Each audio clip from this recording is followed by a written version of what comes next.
Hello viewers, welcome to our channel. నేను మీ చరణ్ పరిమి. ద్వారంపూడి చంద్రశేఖర్ రెడ్డి చంద్రబాబుకి డైరెక్ట్గా సవాల్ చేస్తున్నారు. సో ఆయన గత కొద్ది రోజులుగా అనేక అక్రమ కేసుల్లో ఆయన ఇరుక్కుంటూ ఆయన మీద కేసులు చుట్టుకుంటూ ఉన్నాయి.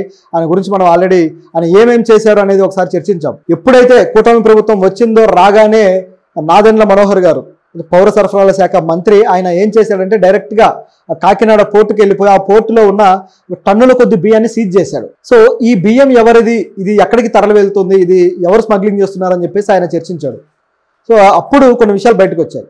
కాకినాడను తన అడ్డాగా చేసుకుని ద్వారంపూడి చంద్రశేఖర్ రెడ్డి అనేక అక్రమాలు చేస్తున్నారని, అనేక ఇల్లీగల్ వ్యాపారాలు చేస్తున్నారని చెప్పేసి అనేక ఈ ఆరోపణలు చేస్తూ వచ్చారు. ఆ ఆరోపణలో సగం నిజమైన సంఘటన అనమాట ఇది. ఎందుకంటే ఈ ఏదైతే బియ్యం ఉందో ఇది రేషన్ బియ్యాన్ని, అలాగే దీన్ని తరలించి ఆఫ్రికా దేశాలకు పంపించేసి అక్కడ మార్కెట్ చేస్తున్నారు అని చెప్పేసి, దానికి మొత్తానికి కూడా సూత్రధారి ఎవరయ్యా అంటే ద్వారంపూడి అని చెప్పేసి, అలాగే నాదెండ్ల మనోహర్ గారు దీనికి మొత్తానికి సూత్రధారి ఎవరయ్యా అంటే ద్వారంపూడి అని చెప్పి నాదెండ్ల మనోహర్ గారు అలాగే ఆ పార్టీ శ్రేణులు కూడా అన్నారు.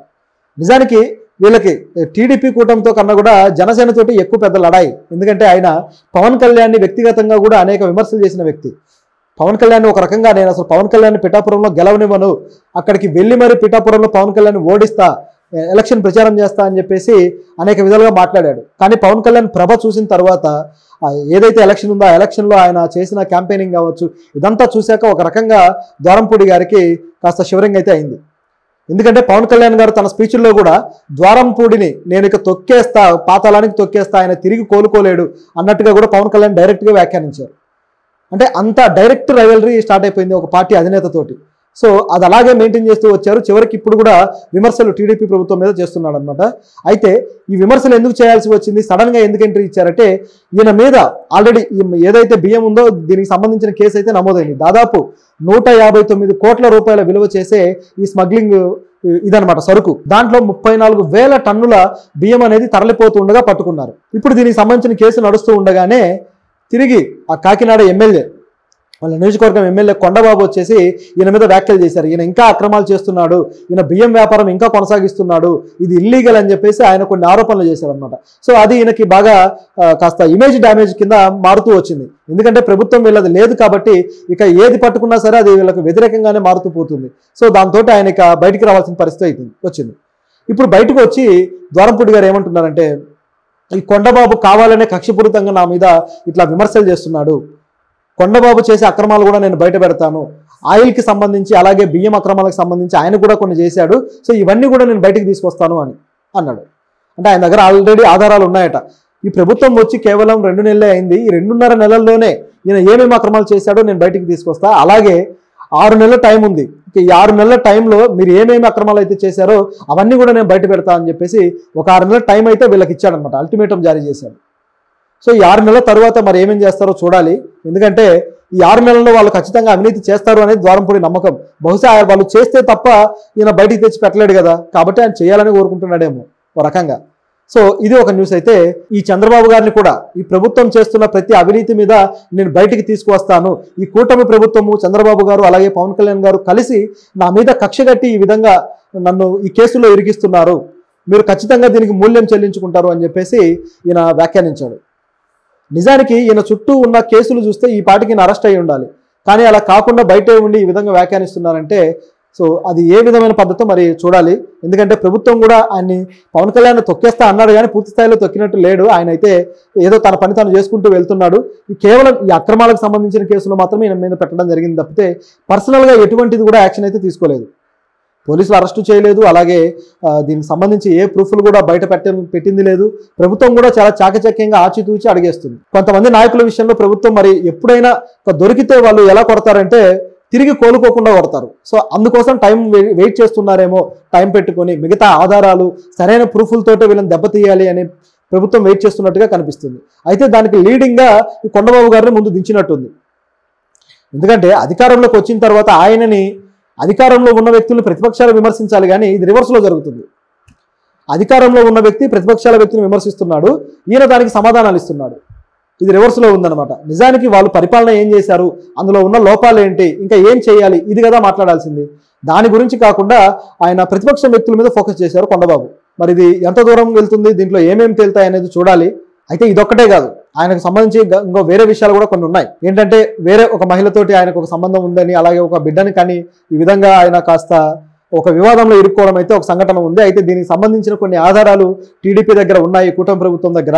సరైన టైం చూసి మేము వాటిని విడుదల చేస్తాము, ఒక్కసారిగా అది బ్లాస్ట్ అవుతుందని చెప్పేసి కూటమి నేతలు కూడా మాట్లాడుతున్నారు. అంటే ఇది ఒక గూడు పుటానిలాగా, అంటే బయటికి పెట్టకుండానే లోపల ఏదో జరుగుతుంది అని కనిపిస్తుంది ఓవరాల్గా. అంటే నివురు కప్పిన నిప్పులాగా ఉంది ఇది ప్రస్తుతానికి. ఏదో ఒక రోజు గట్టిగా బ్లాస్ట్ అయితే అవుతుందన్నమాట ఈ న్యూస్. అంటే దీని వెనుక మరి ఎందుకు ఆపారు, ఏం జరగబోతుందనే ప్రశ్న అయితే ఉంది. బహుశా ఈ టీడీపీ ప్రభుత్వం ఏదైతే కూటమి ప్రభుత్వం ఉందో వీళ్ళు వైసీపీ నాయకుల్ని వన్ బై వన్ వాళ్ళ అక్రమాలు కావచ్చు, లేకపోతే వాళ్ళకి సంబంధించిన ఈ సంబంధాలు కావచ్చు, వ్యక్తిగత సంబంధాలు, వీటి విషయంలో ఆ మీడియాకి లీకులు అందించి మీడియాకి ఆ ఇన్ఫర్మేషన్ అంతా వచ్చేలా చేసి దాన్ని ఒక రచ్చగా క్రియేట్ చేస్తూ ప్రతి నెల ఒక టాపిక్ అయితే తెస్తున్నారు. నెలకి 2 టాపిక్లు. నిజానికి ఎప్పుడైతే ప్రభుత్వం వచ్చిందో రాగానే విజయసాయి రెడ్డి గారి టాపిక్ స్టార్ట్ అయిపోయింది. ఆ తర్వాత వచ్చేసి మొన్న మరొక నాయకుడి టాపిక్ స్టార్ట్ అయిపోయింది. సో ఇప్పుడు ఈ నాయకుడి టాపిక్ని తేవడానికి సిద్ధం చేస్తున్నారు రంగం అనేది వార్త. ఈలోపు ఈయన కొండబాబు మీద మరి ఎలాంటి చర్యలు తీసుకుంటారో చూడాలి. ప్రస్తుతానికైతే సైలెంట్గా ఉన్నట్టే, ఎందుకంటే 6 నెలల టైం ఇచ్చాడు కాబట్టి ఇప్పుడు ఏదైనా చేస్తే తనకు సంబంధించి ఇవన్నీ తవ్వుతారనే భయం అయితే ఆయనలో ఉంది కాబట్టి కామ్గా ఉన్నాడు. అయితే నాదెళ్ల మనోహర్ గారు మాత్రం కామ్గా లేరు. ఆయన ఏం చేస్తున్నారంటే దీని మీద ఆల్రెడీ విచారణకు ఆదేశించారు. సో ఆ ప్రయత్నం కూడా జరుగుతూ ఉంది. దాంతోపాటు ఇంకా అక్రమాలు ఏమైనా ఉన్నాయని వెలికితీసే ప్రయత్నంలో ఉన్నారు. అయితే ఆయనకి కౌంటర్గా ఈయన ఏం మొదలెట్టారంటే ద్వారంపూడి గారు దాదాపు 30,000 మంది పైగా ఎవరైతే దీనికి సంబంధించిన వర్కర్స్ ఉన్నారో వీళ్ళందరికీ ఉపాధి ఆగిపోయింది, మీరు అక్రమం అని చెప్పేసి, లేకపోతే అక్రమ తరలింపులని, లేకపోతే స్మగ్లింగ్లు అని చెప్పేసి ఇక్కడ జరుగుతున్న ఎగుమతులను మీరు ఆపేస్తున్నారు, దానివల్ల అనేక మంది ఎవరైతే కూలీలు ఉన్నారో వీళ్ళందరికీ ఉపాధి ఆగిపోయిందని చెప్పేసి ద్వారంపూడి వ్యాఖ్యానించడం జరిగింది. అక్రమంగా తరలించేదానికి కూడా కూలీలు అవసరమే, ఆ లాజిక్ ఆయన మర్చిపోయాడు. సో అక్రమంగా తరలించేది కూడా అన్ని వేల టన్నులు ఎవరు తరలిస్తారు, కూలీలు కావాలి కదా.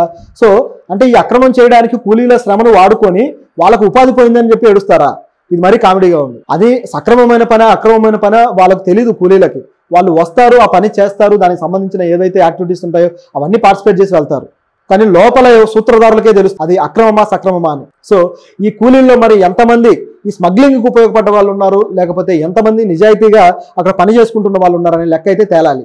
అయితే కూలీలని శిక్షించాలని కాదు, కానీ వాళ్ళకి ఏదో ఉపాధి కావాలి కాబట్టి వాళ్ళు ఇలాంటి దాంట్లో సరే పిలిచారు, ఉపాధి వస్తుంది. పైగా ఎమ్మెల్యేలుగా ఉన్న వ్యక్తులు పిలిచినప్పుడు, గతంలో ఆయన ఎమ్మెల్యేగా ఉన్నాడు కాబట్టి వాళ్ళు పిలిచినప్పుడు దాన్ని ప్రభుత్వానికి సంబంధించిన వర్క్ లాగా, లేకపోతే ఆల్రెడీ అధికారంలో ఉన్న వ్యక్తులు కాబట్టి అది అఫీషియల్ పనిలాగా ఫీల్ అయ్యి వెళ్ళి చేస్తారు.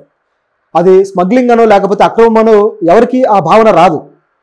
సో అధికారంలో కూర్చొని ఉన్న వాళ్ళే చేస్తే ఈ క్రైముల వల్ల, లేకపోతే ఇలాంటి అక్రమమైన వాటి వల్ల జరిగే నష్టం ఏంటయ్యా అంటే సామాన్యులు కూడా దాంట్లో తెలియక భాగస్తులు అవ్వడం. సో ఇది అరికట్టాలి అంటే ఖచ్చితంగా ఈ అక్రమాలను వెలుగులోకి తీసుకొచ్చి వాటికి శిక్షలు పడేలా చేస్తే తప్ప ఇది అరికట్టలేరు.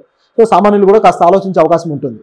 రెండోది, అసలు ఇలా జరగకుండా చూడడం కోసం చర్యలు తీసుకోవాలి. ఏ పౌర సరఫరాలు ఏవైతే అందించాల్సినవి ఉంటాయో వాటన్నిటికీ సంబంధించి ఒక చర్యలు అయితే తీసుకోవాలి. అప్పుడు అది సక్రమంగా నడుస్తుంది కాబట్టి అక్కడ ఉపాధి దొరికే వాళ్ళకు కూడా అది స్మగ్లింగ్కి సంబంధించిన ఉపాధి కాకుండా అసలైన ఉపాధి దొరుకుతుంది. సో ఇది ఇక్కడ జరగాల్సింది. మరి ఈ 6 నెలల